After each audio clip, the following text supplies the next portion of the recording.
Grüß euch, ich bin's wieder, der Peter vom Atelier Mörd. Im heutigen Video geht's um Referenzen, um unterschiedliche Sichtweisen und wo dann auch gar keine kleinen Summen Geld im Spiel sind. Das dann zum Schluss. Danke, wie immer, an dich, Tobias, bitte.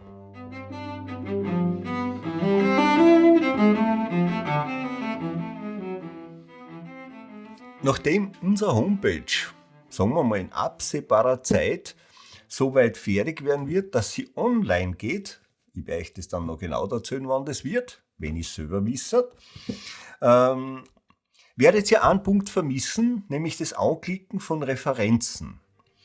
Weil ich selber davon gar nicht so viel halte. Also, wenn man sich mal überlegt, was ist denn der Sinn von so einer Referenzlisten? Das ist ja nichts anderes, wie dass man sagt, da schau her, der und die und der und die auch sind alle voll happy und Kunden von mir. Ja? Wenn man das so liest und wo die alle spielen, was die alle für einen Job haben, welche Position sie bekleiden, dann macht das natürlich einmal, sagen wir, vordergründig schon einen Eindruck. Blöder ist es natürlich dann, wenn man Leute aus der Referenzlisten selber kennt, wo das ganz anders klingt, wenn die über den Kollegen reden. Ja? Also, da sind Worte gefallen wie: Oder ich habe einen Anwalt gebraucht, dass ich meine Anzahlung wieder zurückkriege, weil das Klumpert nicht funktioniert. Ich persönlich würde sowas nicht auf eine Referenzliste aufschreiben. Und wie gesagt, die Leute, die kommen weil sie kommen wollen.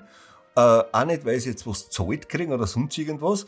Das ist das Nächste, was passieren kann, ist, dass Leute einen Namen hergeben, nur damit sie irgendwo auf einer Referenzliste geführt werden dürfen. Ja? Und halt so tun, wie wenn sie damit ganz glücklich sind, vom Produkt aber nicht überzeugt sind. Dann gibt es noch so Leute, ich sage jetzt einmal, die stellen Produkte her, sagen wir mal als Beispiel aus Carbon und behaupten dann, dass es mehrere tausend hochrangige Musiker gibt, die mit dem spielen. Wo sind die alle? Ich kenne die nicht und ich kenne da viele Leute. Ja?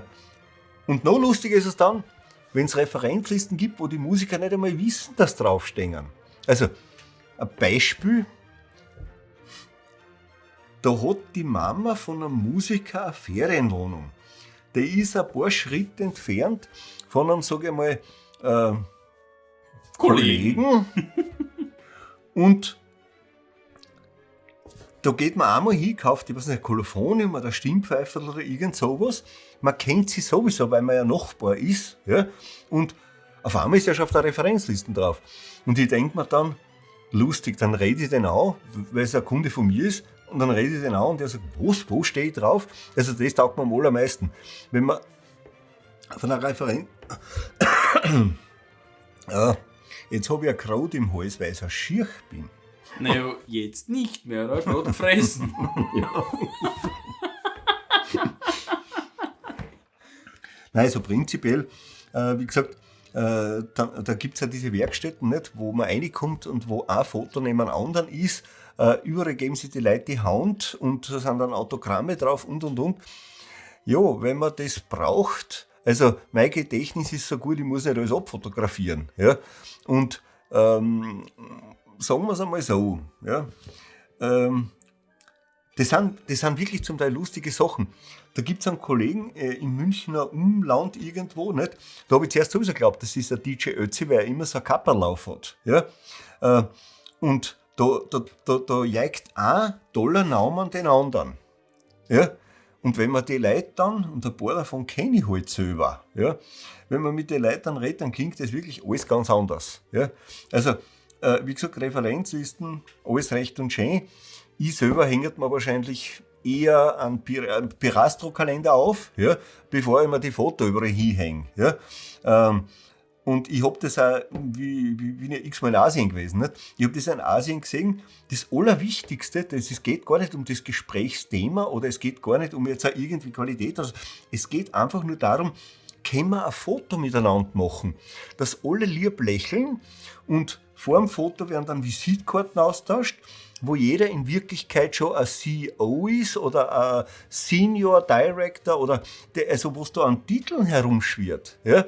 Und Das ist alles was natürlich einen Eindruck schinden soll. Und man lernt halt im Laufe der Zeit einfach, alles recht und schön. Aber man kommt dann zu dem Punkt, dass man immer sagt, ich will's sehen. Und das, was wirklich passiert ist, wenn Leute mit einem Produkt, mit einer Geige, mit einem Bogen, was auch immer, wirklich zufrieden sind, dann kriegst du über die Leute die nächsten Kunden, über eine Mundpropaganda, weil die wirklich zufrieden sind und nicht, weil sie was dafür zahlt kriegen, das sagen, das ist super. Ja?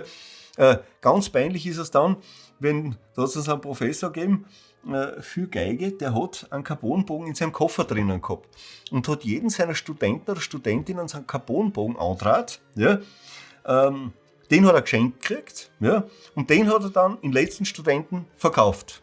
Er selber nie gespielt damit, aber alle erklärt, wie super das ist, man hat aber nie mit so einem Spielen gesehen. Also da ist für mich die Glaubwürdigkeit dann schon wieder irgendwo dahin. Nicht? Es gibt bei mir auch Leute, die sich dann zurückmelden und schreiben, dass einer das viel taugt oder sie rufen an und. Aber also anrufen ist noch gut, weil ich bin beim Zurückschreiben ehrlich gesagt jetzt auch nicht der Schnellste. Ja. Ich freue mich, wenn es passt für die Leute, aber ja, was ist das Letzte, was da gekommen ist, da habe ich noch nicht geantwortet. Das ist von einem italienischen War Herrn. das heuer oder war das letztes Jahr? Oder letztes Jahrhundert gar? Ich glaube, es war im 19. Jahrhundert. Oh je, ja. Ich kann mich an das Datum erinnern. Papa und die Technik. Wobei 19. Jahrhundert ist eh noch oldschool, nicht? Mehr oder weniger. Also Faxgerät und so. Ich glaube 1838, wie Nikolaus, oder ich weiß nicht genau, ein Italiener, der hat ihm irgendwie geschrieben, ja, grazie mille Pietro, ja, und halt unterschrieben oder so, nicht? Aber das ist natürlich ein blöder Schmäh, ja. Weil so alt bin ich nicht, aber ich schon so ausschaue, was? Das war's wieder fürs heutige Video. Ich hoffe, dass ich ein bisschen ein Licht eingebracht habe in das Zeug. Glaubt's nicht alles, was lest oder was euch wer erzählt. Weil der beste Schmäh ist immer noch der, frag ihm hab ich's auch erzählt. Der zieht immer. Vor allem, wer ist schon mal auf einer Referenzliste gestanden, von dem er gar nichts gewusst hat, nicht? Alles in die Kommentare. Ja, alles dann. Hat mich gefreut, dass ihr dabei wart und gefreut mich, wenn wir uns beim nächsten Video wiedersehen. Pfiat euch! Passt das Lampen wieder her da und dann gehen wir ganz auf die Dann tun wir weiter tun. Vielleicht wäre es dann sowieso gescheiter, wenn wir zum Beispiel diese Videos auch dann nach und nach in unsere Seite einbetten. Ja, sicher, das mache ich sowieso. Ah, fick dich.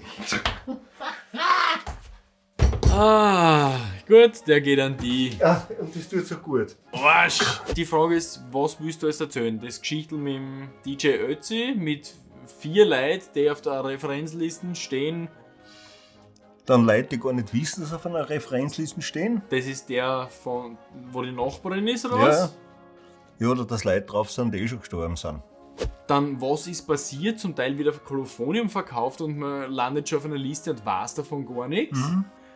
Und vor allem, wie viele Leute, die bekannt oder berühmt sind in dem Sektor, erlauben das oder stehen auf einer Referenzliste wirklich, weil sie von dem überzeugt sind und nicht, weil sie dann irgendwelche Prozente kriegen. Ja, auch diese Geschichten, dass man in Werkstätten reinkommt, die vollgehängt sind mit irgendwelchen Büdeln und Dankschreiben. Ja. Ich hänge mir lieber den Pirelli-Kalender auf. Ich hänge mir lieber den Paganini-Kalender. Um zum Beispiel Carbon-Instrumente besser verkaufen zu können, ja. Oder Carbonbögen. Die größten Solisten spielen auch schon ausschließlich auf Carbonbögen. Batscha, du machst es. One take, one go. Ja, One-Take gegangen, wenn du nicht alle dazwischen quatschen darfst. Ja, aber sonst habe ich nichts mehr zu tun. Ich will ein bisschen schneiden können, also muss ich zwischenquatschen. So was Garstiges hole ich mir da nicht an. Lehrerkind. Dadatzt oder waratzt ist ja der steirische Konjunktiv. Das war er, das. Das ist dann, wenn du stotterst auch noch. Das ist der Konjunktiv Futur 3.